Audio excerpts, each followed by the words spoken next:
पाकिस्तान की टसल होती है ना, उसको इंडिया बहुत अच्छा हैंडल करता है। ऐसा नहीं है, इंडिया ने हमें Why? मेरा इंटरव्यू ख़त्म करें। The last question के why पाकिस्तान जिसके साथ अपनी टसल रखता है उसके साथ इंडिया के रिलेशंस बहुत अच्छे नज़र आते हैं। तो इस बात को अभी जो मैं कहने जा रहा हूँ इसको रिलीजियसली, तो आपको पता है स्टेट में बहुत एक्सट्रीमिज़म है और लोगों का टॉलरेंस लेवल बहुत कम है, अदम जो है ना बर्दाश्त की शिकार हैं। लेकिन पाकिस्तान में सबसे बड़ा जो मसला है वो आबादी का मसला है मैम।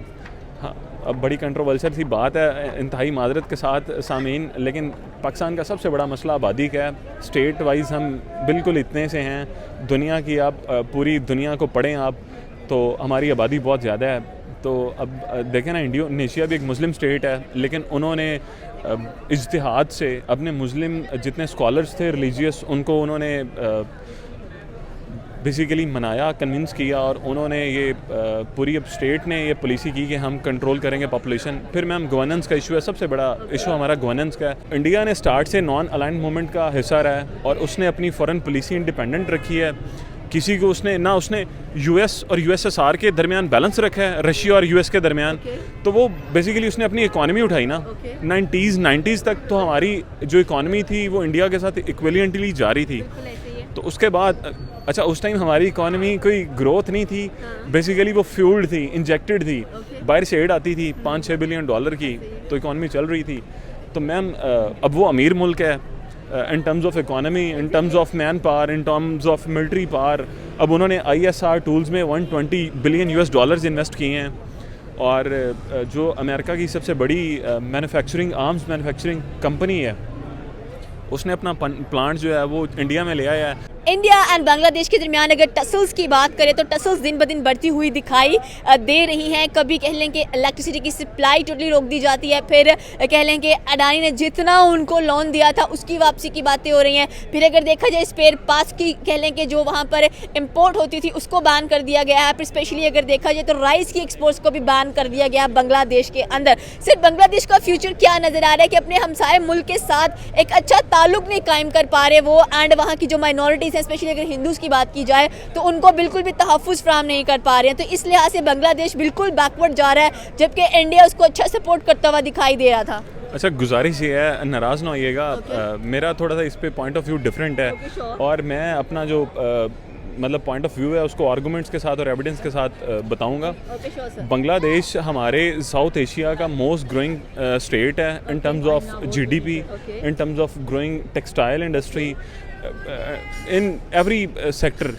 बाकी जो बात है ना इंडिया की और उसकी जो मतलब डिप्लोमेटिक रिलेशंस में ये ऊंच नीच देखने को मिला है, वो बेसिकली तो एक वो हिंदू माइनॉरिटीज़ जो वहाँ पे हैं उनको तंग किया गया है, ठीक है। तो वो जाहिर सी बात है, जब आप किसी माइनॉरिटी को तंग करेंगे तो उसकी जो नेशन या पेरेंटहुड स्टेट है तो वो कुछ ना कुछ तो करेगी ना। ऐसा ही है। बाकी बांग्लादेश मैडम, उनकी आप GDP उठा के देखें, आप उनकी एक्सपोर्ट देखें, हमारे पाकिस्तान की एक्सपोर्ट $30 बिलियन की है और बांग्लादेश की निकाल के देखें कितनी है।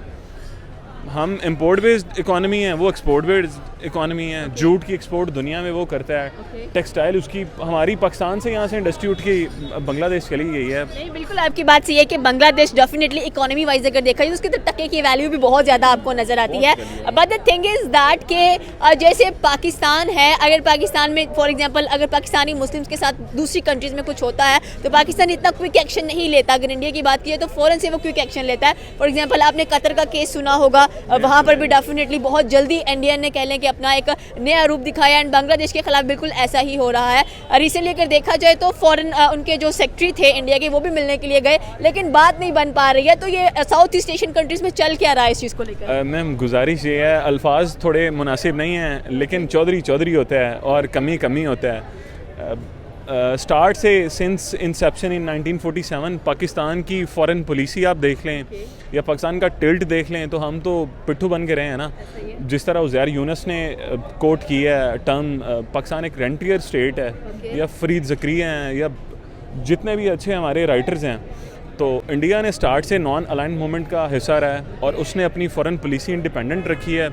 किसी को उसने यूएस और यूएसएसआर के दरमियान बैलेंस रखा है, रशिया और यूएस के दरमियान। तो वो बेसिकली उसने अपनी इकॉनमी उठाई ना। 90s तक तो हमारी जो इकॉनमी थी वो इंडिया के साथ इक्विवेलेंटली जा रही थी। तो उसके बाद अच्छा उस टाइम हमारी इकॉनमी कोई ग्रोथ नहीं थी, बेसिकली वो फ्यूल्ड थी, इंजेक्टेड थी, बाहर से एड आती थी $5-6 बिलियन की, तो इकॉनमी चल रही थी। तो मैम अब वो अमीर मुल्क है in terms of economy, in terms of man power, in terms of military power. अब उन्होंने ISR टूल्स में $120 बिलियन इन्वेस्ट किए हैं।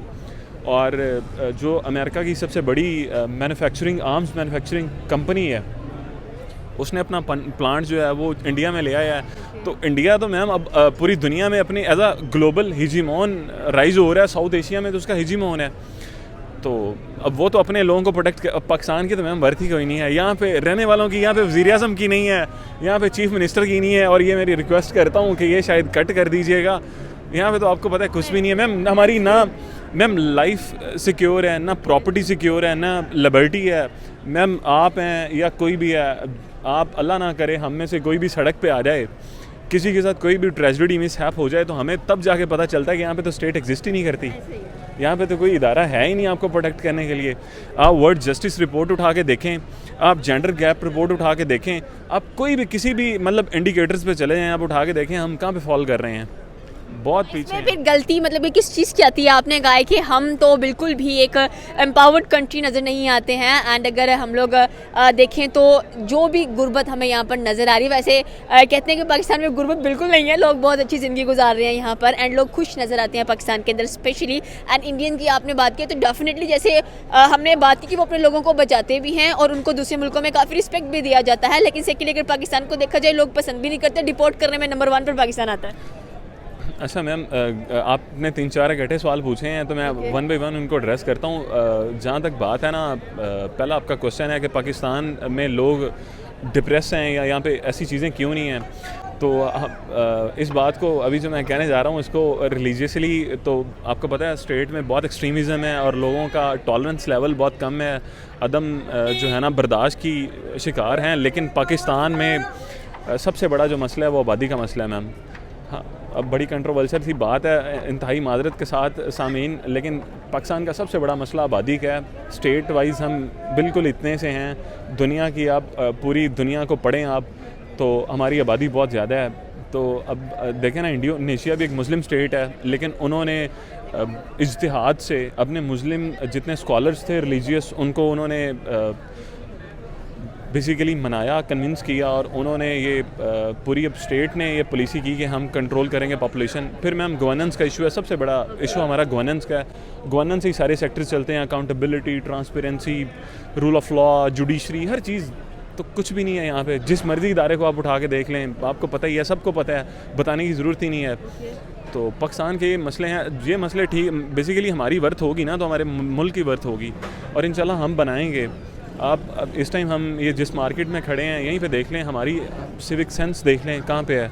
ये हम जहाँ पे खा रहे हैं वहीं पे हम बेसिकली हम ही नहीं अपने मुल्क का एक इमेज ठीक कर रहे हैं। मैं ठीक होऊंगा ना तो मैं जहाँ पे जाऊँगा इंशाल्लाह मेरे मुल्क को लोग अच्छा कहेंगे, मैं अच्छा बनूँगा तो लोग अच्छे बनेंगे ना। प्रोबेबली पाकिस्तानी सेज के हम नहीं चाहते थे कि बांग्लादेश हमसे सेपरेट हो, वो कुछ मिस्टेक्स की वजह से हमसे सेपरेट हो गया 1971 की अगर बात की जाए। तो आपको क्या लगता है कि पाकिस्तान बांग्लादेश के लिए क्या कर रहा है?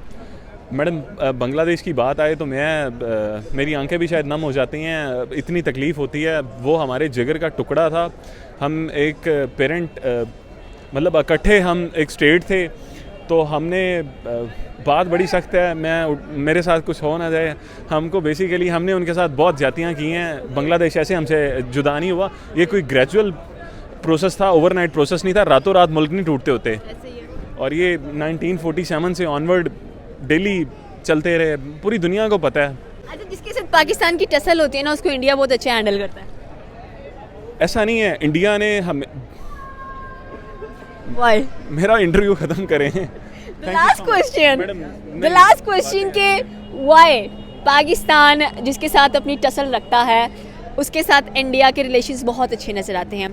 फॉर एग्जांपल देख लें, बांग्लादेश की सीरियसली मैंने बात की अभी, तो उसके साथ इंडिया ने क्या कुछ नहीं किया, हर एक चीज़ बेनिफिट उसको पहुंचाया है, हर तरीके से इसको ग्रूम करने की कोशिश की है। बट पाकिस्तान हमेशा बात करता है, फ़लस्तीन की बात करते हैं, गाज़ा की बात करते हैं, लेबनान की बात करते हैं, वहाँ पर भी देखा जाए तो इंडिया ने एड भेजी है एंड नरेंद्र मोदी खुद ट्वीट करते हैं कि हम इनके साथ हैं। अगर हम लोग बात करें यहाँ पर म्यांमार की, वहाँ पर भी कह लें कि 2200 मैट्रिक टन राइस भेजे गए हैं एज ए डोनेशन, क्योंकि वहाँ पर अगर देखा जाए तो डेडलीस्ट हमें लैंड माइंस नज़र आती हैं उनके बच्चों को प्रोटेक्ट करने के लिए। So where is Pakistan standing right now and India, आप देख लें ब्रिक्स के अंदर रशिया, चाइना एंड इंडिया मिलकर एक नई करेंसी इंट्रोड्यूस करवाना चाह रहे हैं। डी डॉलराइजेशन को बहुत ज़्यादा कह लें कि वो एक किस्म की हाइप दिला रहे हैं कि डॉलर की कमी को डॉलर का जो इजाफा था उसको ख़त्म करके एक नई करेंसी लॉन्च कर दी जाए। तो what is the main point कि इंडिया क्या करने वाला है, इंडिया की 2025 के अंदर चौथी बड़ी इकॉनमी बनने जा रही है and where we are standing right now. 1947 से लेकर अभी तक आप खुद देख ले, अमेरिका को हम आंख नहीं दिखा सकते, इंडिया अमेरिका को आंख भी दिखाते हैं और बोलते हैं कि भाई तुम हमें जिससे मना करेगा मैं रशिया के साथ उतना अच्छा चलूँगा। मैडम, वो मैंने पहले गुजारिश की है कि हमारे और उसके मामलात काफ़ी डिफरेंट हैं। इंडिया एक बहुत बड़ी इकॉनमी है, 5वीं इकॉनमी बन चुका है, यूके को पीछे छोड़ चुका है और वो दुनिया की इस टाइम फास्टेस्ट ग्रोइंग इकॉनमी है। तो इंडिया हर फील्ड में बड़ी तरक्की कर रहा है और बड़ी खुशी महसूस होती है, हमारा हमसाया है।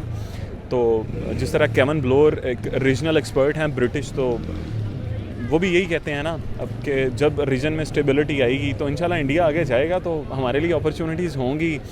और पाकिस्तान भी बड़ी तरक्की कर रहा है और हमारे बड़ी बेहतरीन इदारे परफॉर्मेंस दे रहे हैं और चीज़ें बड़ी बेहतर सिमत में जा रही हैं। बाकी बात रहेगी इंटरनेशनल चीज़ों की कि जहाँ पे मुस्लिम्स पिस रहे हैं, तो पाकिस्तान अपनी बसात के मुताबिक वहाँ पे इमदाद भेज रहा है। अगर गज़ा की बात करें तो वहाँ पे भी रिलीफ जा रहा है। म्यांमार के मुस्लिम्स को भी पाकिस्तान बेशतर आवाज़ उठा रहा है और हमारे इदारे, हमारे सियासी कायदीन जो हैं वो मैडम बड़े